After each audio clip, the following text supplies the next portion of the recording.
Shalom, selamat pagi jemaat yang dikasihi Tuhan.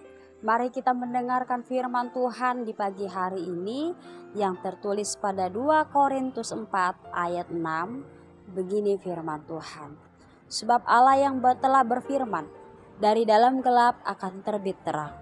Ia juga yang membuat terangnya bercahaya di dalam hati kita, supaya kita beroleh terang dari pengetahuan tentang kemuliaan Allah yang nampak pada wajah Kristus.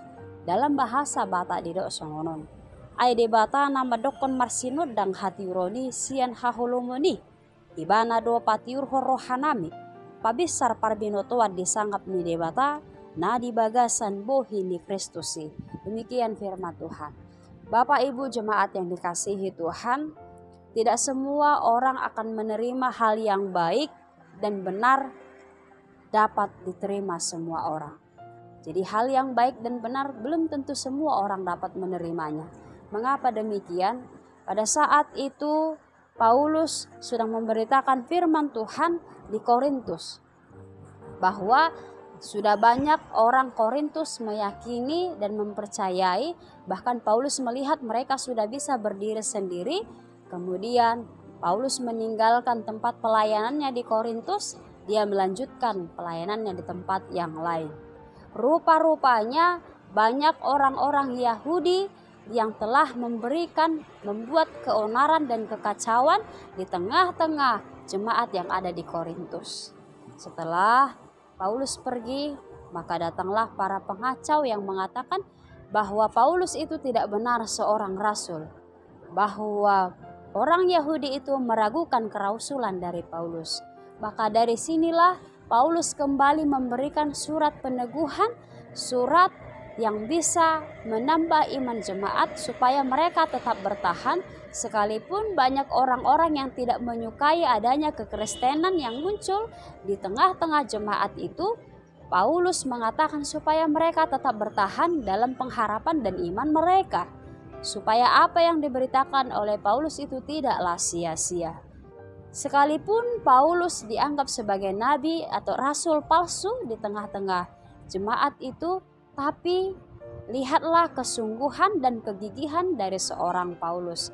Memang hatinya sedih, tapi karena dia bersungguh-sungguh untuk menyampaikan firman Tuhan, maka yang daripada kegelapan dia tetap bisa melihat terang.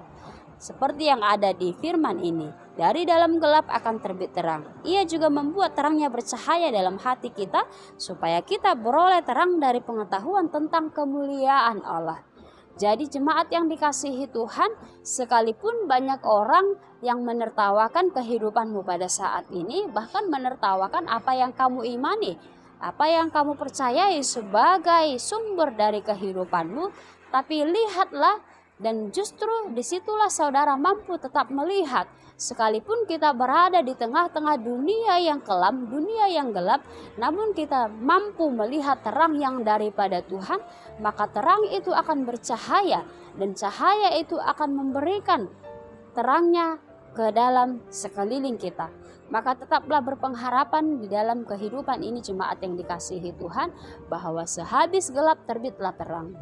Bahwa apa yang kau renungkan, apa yang kau pikirkan, apa yang kau inginkan, maka Tuhan akan membuat itu indah pada waktunya ketika engkau tetap berpengharapan dan tetap memiliki komitmen bahwa Tuhanlah yang akan melindungi, bahwa Tuhan yang akan menyelamatkan kehidupanmu sampai pada hari ini. Oleh sebab itu jemaat yang dikasihi Tuhan, melalui firman ini mari kita pancarkan cahaya itu, sekalipun dunia ini tidak menerima cahaya itu, bahkan menolak cahaya itu, tapi kita tetap memancarkan cahaya yang daripada Tuhan, cahaya yang membawa damai, cahaya yang selalu mengasihi, cahaya yang selalu mengampuni dimanapun dan kapanpun kita memiliki teman yang setia. Oleh sebab itu jemaat yang dikasihi Tuhan, mari kita hidup di dalam cahaya itu, memancarkan cahaya itu, supaya cahaya itu menjadi pelita di dalam kehidupan ini. Terima kasih, Tuhan Yesus memberkati. Shalom.